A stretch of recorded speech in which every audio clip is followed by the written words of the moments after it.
আসসালামু আলাইকুম রহমতুল্লাহ। আশা করি সকলে ভালো আছেন, আমিও ভালো আছি। তো দেখতে পাচ্ছেন যে বরাবরের মতো আবারও একটা নতুন বিজ্ঞপ্তি নিয়ে আলোচনা করব। রিক অনেক বড় একটা সার্কুলার দিচ্ছে। দেখতে পাচ্ছেন যে ম্যানেজার পদে 15টি, এরিয়া ম্যানেজার 50টি, শাখা ব্যবস্থাপক 150টি, শাখা হিসাব কর্মকর্তা 250টি, ক্রেডিট অফিসার 40টি। আর এখানে দেখতে পাচ্ছেন যে আবেদনের শেষ তারিখ হলো 31/8/2024। তো বিস্তারিত আলোচনা করব কোন পদের জন্য শিক্ষাগত যোগ্যতা কি লাগবে, বয়স কতখানি লাগবে। তো তার আগে অবশ্যই বলবো যারা আমার এই চ্যানেলে নতুন তারা অবশ্যই আমার চ্যানেলটা সাবস্ক্রাইব করবেন আর পাশে থাকা বেল আইকনটা অন করে দেবেন যাতে নতুন নতুন ভিডিও আসার সাথে সাথে আপনার এখানে চলে যায়। তো এখানে আমি কি ধরনের ভিডিও দিয়ে থাকি দেখতে পাচ্ছেন যে 22 ঘন্টায় একটা নিয়োগ বিজ্ঞপ্তি সার্কুলার, সেনাবাহিনী, তারপরে বিভিন্ন চাকরি, সরকারি বেসরকারি বিভিন্ন ধরনের সাপ্তাহিক চাকরির খবর, বিভিন্ন ধরনের আমি সার্কুলার দিয়ে থাকি। তো অবশ্যই আপনারা আমার চ্যানেলটা সাবস্ক্রাইব করবেন। আর এখানে শর্ট ভিডিও দেখতে পাচ্ছেন, শর্ট ভিডিওতে আমরা যে অফিস ওয়ার্ডের যে ম্যাজিক্যাল ট্রিক্সগুলো আছে এগুলো দিয়ে থাকি, আশা করি আপনাদের কাজে আসবে। তো অবশ্যই আমার চ্যানেলটা সাবস্ক্রাইব করবেন। তো চলুন কথা না বাড়িয়ে শুরু করি। তো এখানে দেখতে পাচ্ছেন যে প্রথমে আমরা দেখতে পাচ্ছি যে জয়ের নিয়োগ বিজ্ঞপ্তি লেখা আছে রিসোর্স ইন্টিগ্রেশন সেন্টার রিক একটি জাতীয় পর্যায়ে বেসরকারি উন্নয়ন সংস্থা। এটি micro credit regulatory authority MRA হতে সনদপ্রাপ্ত। সনদ নাম্বার হলো এটা। বর্তমানে সমগ্র বাংলাদেশ সংস্থার বিভিন্ন কর্ম এলাকা কার্যক্রম বৃদ্ধির লক্ষ্যে জরুরি ভিত্তিতে জনবল নিয়োগের জন্য আগ্রহী প্রার্থীদেরকে নিকট থেকে দরখাস্ত আহ্বান করা যাচ্ছে। তো এখানে দেখতে পাচ্ছেন পদের নাম, শিক্ষাগত যোগ্যতা, তারপরে অভিজ্ঞতা ও অন্যান্য যোগ্যতা কি কি লাগবে এখানে দেওয়া আছে। প্রথমে যেটা দেখতে পাচ্ছি জোনাল ম্যানেজার, পদ সংখ্যা 15টি, মূল বেতন হবে 32,500 টাকা আর 70,000 থেকে 75,250 টাকা নিয়মিতকরণের আগে। আপনার বেতনটা নিয়মিতকরণের আগে, আর নিয়মিতকরণের পরে আপনার বেতন হবে 76,875 টাকা হতে 80,125 টাকা। ঠিক আছে। শিক্ষাগত যোগ্যতা লাগবে ন্যূনতম স্নাতক পাস, এখানে দেখতে পাচ্ছেন। তারপরে এখানে দেখতে পাচ্ছেন আমরা 2 নম্বরে অভিজ্ঞতা কি কি চাইছে একটু দেখে নেই। ঋণ কার্যক্রম জোন শাখা ব্যবস্থাপক পর্যায়ে কমপক্ষে 2 বছর বাস্তব অভিজ্ঞতা থাকতে হবে। MS অফিস পরিচালনা অবশ্যই দক্ষতা থাকতে হবে, MS অফিস ওয়ার্ড যেটা। তো আবেদনকারী বয়স সীমা অবশ্যই সর্বোচ্চ 45 বছরের ভিতরে থাকতে হবে।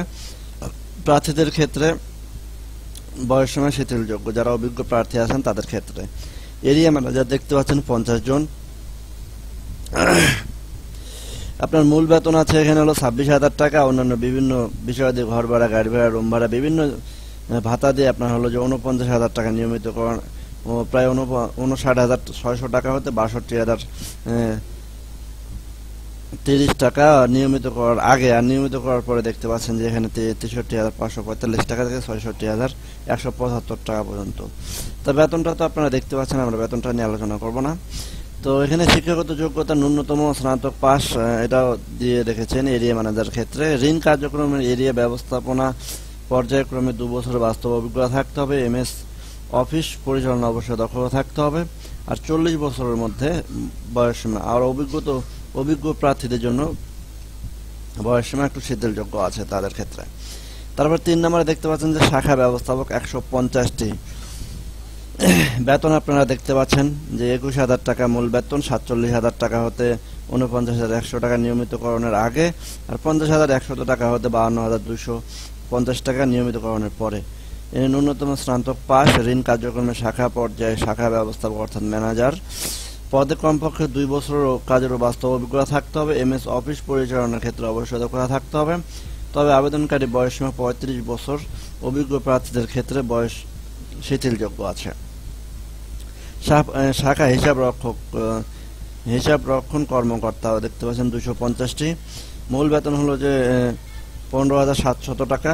আপনারা দেখতে পাচ্ছেন যে 36,400 টাকা থেকে 37,970 টাকা নিয়মিতকরণের আগে, আর নিয়মিতকরণের পরে হলো যে 38,755 টাকা থেকে 40,325 টাকা।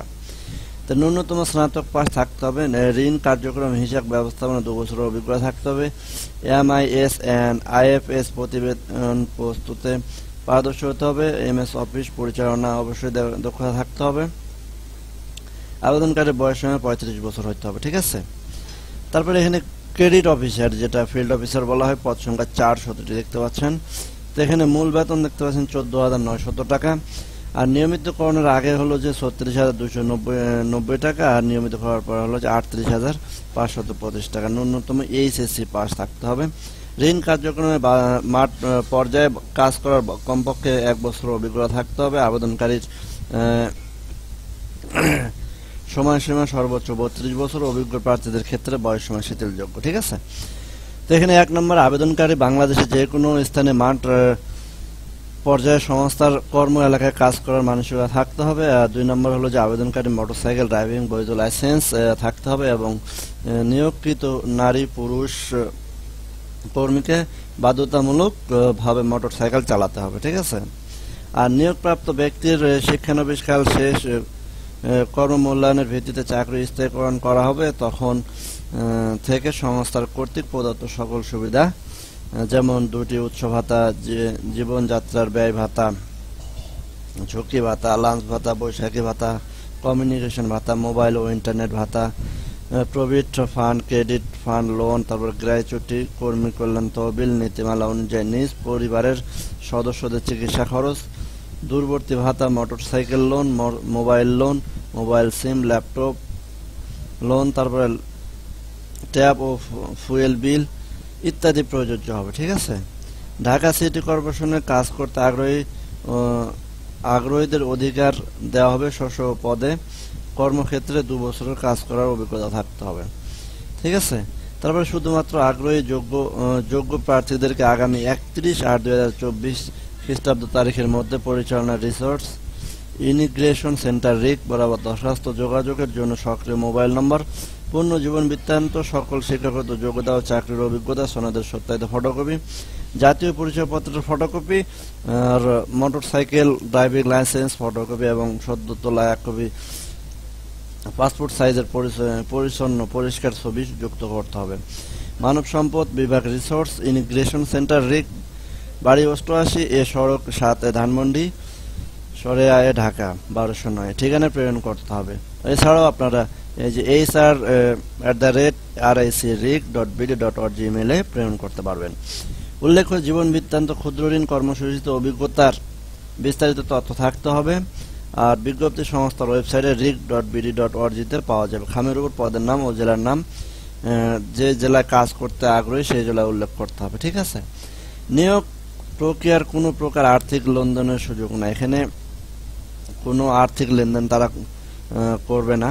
সেক্ষেত্রে বিকাশ, নগদ, রকেট, মোবাইল ব্যাংকিং বা অন্য কোনো মাধ্যমে কারোর সাথে আর্থিক লেনদেন না করার জন্য সংশ্লিষ্ট চাকরি প্রার্থীদের পরামর্শ দেওয়া হলো। ঠিক আছে। তো এই ছিল আজকের বিজ্ঞপ্তি। তো বিস্তারিত আপনারা একটু দেখে নেবেন। আর অবশ্য চাকরি করার ইচ্ছা থাকলে আপনারা আবেদন করবেন। যদি আবেদন করতে সমস্যা হয় অবশ্যই আমাকে বলবেন। আমার চ্যানেলে